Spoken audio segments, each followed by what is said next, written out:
Good morning everyone. I hope you are doing well. Today is Saturday and I am going to start something new from today. Life is very beautiful, you know, because you don't know what will happen tomorrow. বিশ্বাস করো আমি যতবার ভেবেছি এবার বোধহয় আমার struggle শেষ হয়ে যাবে, এবার থেকে বোধহয় আমি একটা নতুন স্টার্ট করতে পারবো সবকিছু। ঠিক তার পরের মুহূর্ত থেকে আমার লাইফে আরো বেশি স্ট্রাগল শুরু হয়ে যায়। এর জন্য আমি এখন আর ওইসব নিয়ে ভাবি না, যা সামনে আসবে সবকিছু করে ফেলবো, আমার এখন আর ভয়ও লাগে না।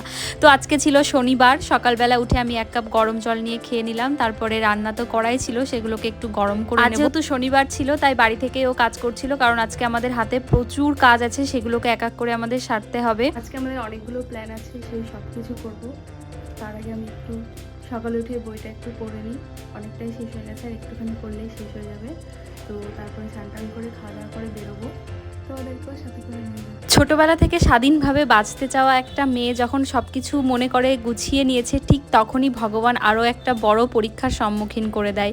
আমার প্ল্যান মতো যখন কিছুই হবে না, তাই সবটা তার হাতেই ছেড়ে দিয়েছি, যেদিকে নিয়ে যাবে সেদিকেই চলে যাব, বেশি কিছু ভাববো না। আর এখন একটা উপলব্ধি তো আমার হয়েই গেছে, যখন তুমি ওপরওয়ালার হাতে সবটা ছেড়ে দেবে, তোমার প্ল্যানের থেকেও সে অনেক বেটার প্ল্যান তোমার জন্য করে রাখবে। তাই অত কিছু চিন্তা ভাবনা আমি এখন আর করি না।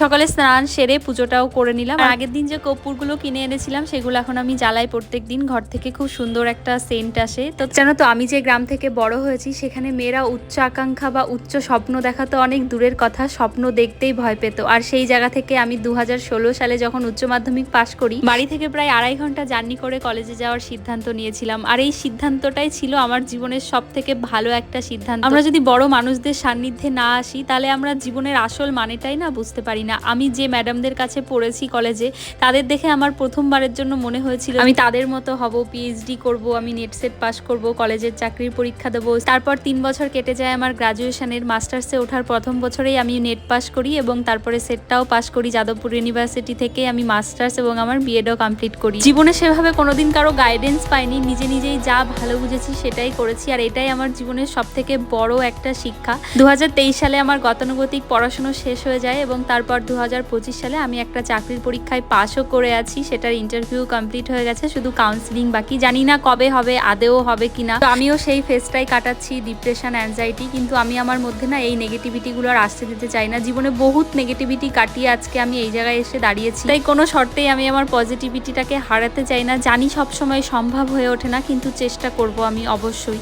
আজ থেকে আমার নতুন একটা জার্নি স্টার্ট হচ্ছে, তোমাদের সাথে আমি অবশ্যই শেয়ার করব সময় হলে। তার জন্য রামকৃষ্ণ মিশন কালচারাল সেন্টার যেটা আছে গোল পার্কে, সেটার দিকেই চলে যাচ্ছিলাম। আর এখানে আমার বরকে বলেছিলাম যে ক্যামেরাটা একটু ধরে দাও। ও এমন ক্যামেরা ধরেছে, দেখো একবার কেমন গোল গোল করে ঘুরছে, মানে নিজেকে খুব বড় একটা ব্লগার মনে করেছিল। তারপর 1 সেকেন্ডও ফোনটা ধরে রাখতে পারিনি, আমার কাছে দিয়ে দিয়েছে। মনের ভেতর অনেক প্রশ্ন, ভয়, আনন্দ, এক্সাইটমেন্ট সবকিছু নিয়েই আমরা দুজন যাচ্ছি আরও একটা নতুনের আশায়। জানি না এটা সম্পূর্ণ করতে পারবো কিনা, কিন্তু চেষ্টা আমি 100%ই করবো, এবং এটা হোক বা না হোক আমি এর থেকে আশা করি অনেক কিছু শিখতে পারবো। তো ওখানে পৌঁছানোর পরে যে পেপার ওয়ার্কগুলো ছিল সেগুলোই আমি কমপ্লিট করে নিচ্ছিলাম। আর দেখো আবারও ক্যামেরাটা দিয়েছি, আবারও কেমন ভাবে ধরেছে। যাই হোক, তারপর পাশেই সরোবর, যেহেতু টুক করে একটু ঘুরেও চলে আসলাম। সরোবরে গিয়ে বসতে জানো তো আমাদের দুজনেরই ভীষণ ভালো লাগে, এখানের পরিবেশটা এত ভালো। কিন্তু আজকে প্রচন্ড গরম ছিল, তাই বেশিক্ষণ আর বসতে পারিনি। আর আমি ওকে বলেই যাচ্ছিলাম আর ভিডিও করে দিতে হবে না, তারপরেও আমার ভিডিও করেই যাচ্ছিল। আমাদের দুজনের মধ্যে সম্পর্কটা ঠিক টম এন্ড জেরির মতো, আমরা ভীষণ চুলোচুলি করতে থাকি সারাক্ষণ। তারপর চলে গেছিলাম সাউথ সিটিতে, ওখানে আমাদের একটা কাজ ছিল, আর এখানে গিয়ে আমার বর একটা কোল্ড কফি নিয়েছিল। এটা কি সবাই করে যে যা বয়ফ্রেন্ড অথবা বাবা অথবা ভাই অথবা হাজবেন্ড অর্ডার করে সেটা সব খেয়ে নেয়? কোল্ড কফি খাওয়ার পরে আমরা অর্ডার করে দিয়েছিলাম একটা KFC চিকেন বার্গার, আর তার সাথে চিকেন ফ্রাই। এখানে যে বুক স্টলটা আছে ওখানে গিয়ে না আমরা বইগুলো দেখি, তারপরে ফটো তুলে নিয়ে এসে আমরা কম দামে কিনি। এত দাম দিয়ে বই কেনার ক্ষমতা আমাদের এখনো হয়নি, যদিও আমরা ভুল করি, কারণ অরিজিনাল অথরের লেখা বই আমাদের কেনা উচিত তাদেরকে সাপোর্ট করার জন্য। কিন্তু কথা দিচ্ছি, যেদিন থেকে বড়লোক হব সব অরিজিনাল বই কেনারই চেষ্টা করব। আর এখানে আমি একটা বই পড়ে দেখছিলাম, বইটা খুবই পছন্দ হয়েছে, আশা করি এই বইটাও কিনে নেব। এখানে এই একটাই সুবিধা, তুমি একটু পড়ে দেখে নিতে পারো যে বইয়ের মানে কনটেক্সটগুলো কি আছে। তারপরে আমাদের যে কাজটা ছিল মেন, সেই কাজের জন্য প্যান্টালুন্সে চলে গেলাম। এখানে গিয়ে আমার বরের একটা জুতোও পছন্দ হয়ে গেছিলো, তো ও জুতোটা নিয়ে নিল। তো আজকের ভিডিওটা কেমন লাগলো অবশ্যই জানিও। তোমরা সবাই খুব ভালো থেকো, বাই।